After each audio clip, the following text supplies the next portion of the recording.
masks which are taped. This is to simulate the visibility situation which is present in many, many fire situations. These people have had courses in small hand tools, axes, ropes, ladders, breathing apparatus, stretchers, hose evolutions, and cutting torches.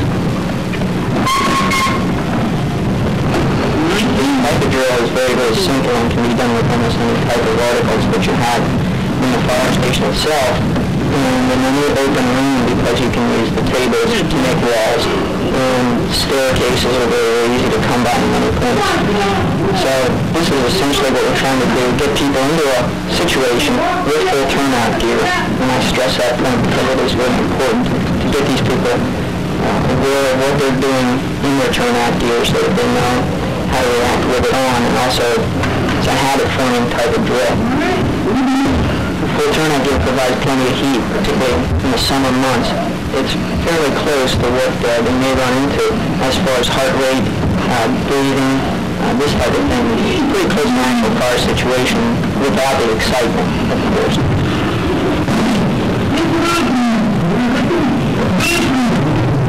This drill will allow us to have the firefighter depend on senses other than vision in order to try and obtain its final objective, and that is to either find a fire or search a room and find a victim or possible victim. It also points out the factor that with the mask on, you really have to shout in order to be heard. It does something else. It also reinforces the buddy system, in which we never want to let somebody in the building, let anyone go into the building alone.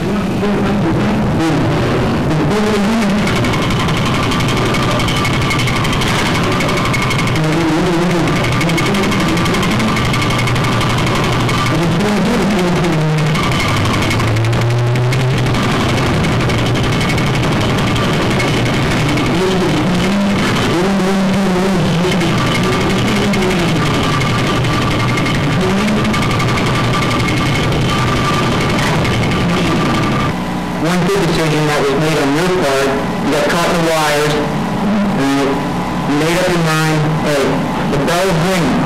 Okay, the bell's ringing. It's time to get the heck out of there. And that's good because you're going to do the same thing with fire now. And I hope that everybody else realizes that. I don't care what the situation is. When the bell rings, you get out. Okay? And there's one more thing. You always bring your buddy with you. Always. No exceptions. One point which I'd like to make, we feel rather strongly about it, regardless of the size of the fire department or the number of alarms which that department runs within a year, training is still the backbone of the fire service. You can't expect a firefighter to climb a 35-foot ladder at the scene of a fire in an attempt to rescue a victim from the third-floor window if he hasn't been able to do that in a drill.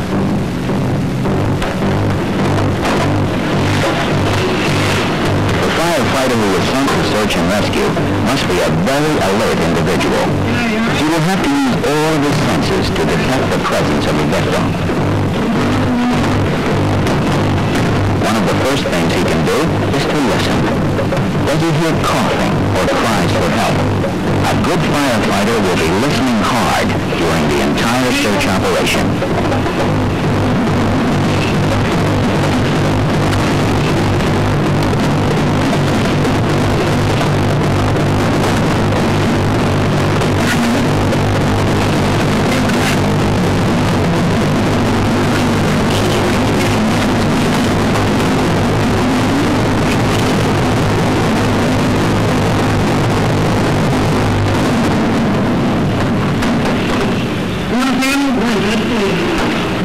Firefighters should also know where victims are commonly found in buildings.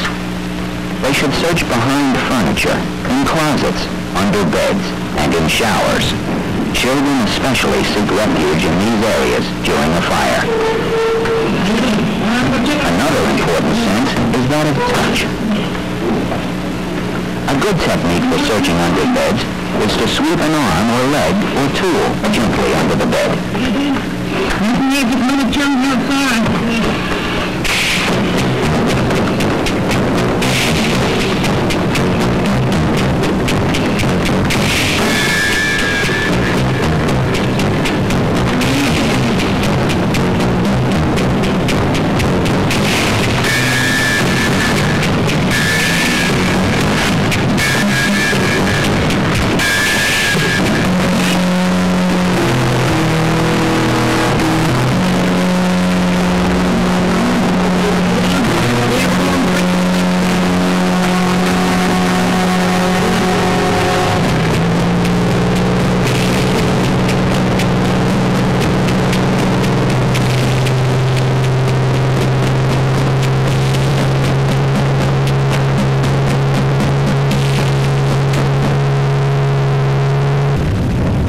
room has been searched, a clear indication that the search has been completed must be left to prevent duplication of effort.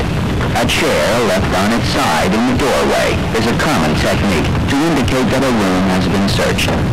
Some firefighters use a piece of rubber inner tube stretched across the doorknobs of rooms that have been searched.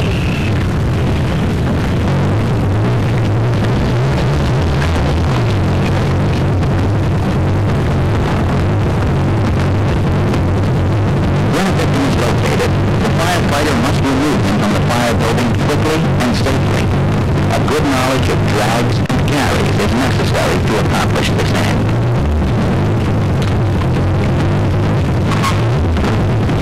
A victim can frequently be found near exits, main stairways, windows, doors, and fire escapes.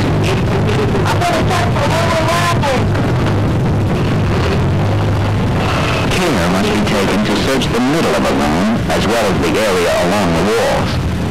Sweeping a leg sideways or sweeping the floor side by side will help the search team achieve a thorough search of open areas.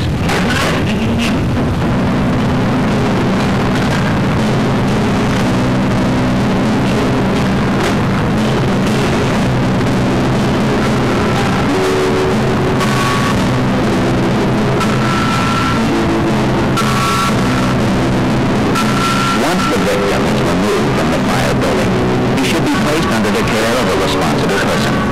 Victims frequently try to re-enter the fire building to retrieve possessions. If it's possible, firefighters should try to retrieve cherished possessions from the fire for these people. Elderly persons should be removed from the fire ground as quickly as possible, since they may suffer heart attacks if they are left to watch their cherished possessions burn in the fire.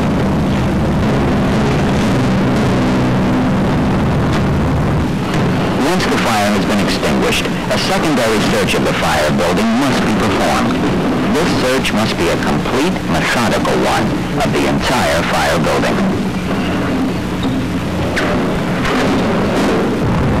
Firefighters assigned to rescue work must be emotionally stable.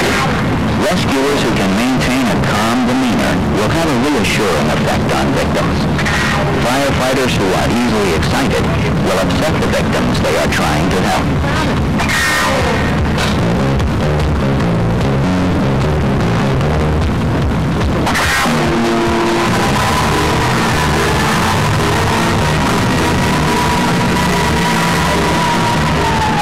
The responsibility for saving human lives is the most important job a firefighter will ever accept. But only with careful training and highly developed skills in search and rescue technique can we do this job as well as it must be done.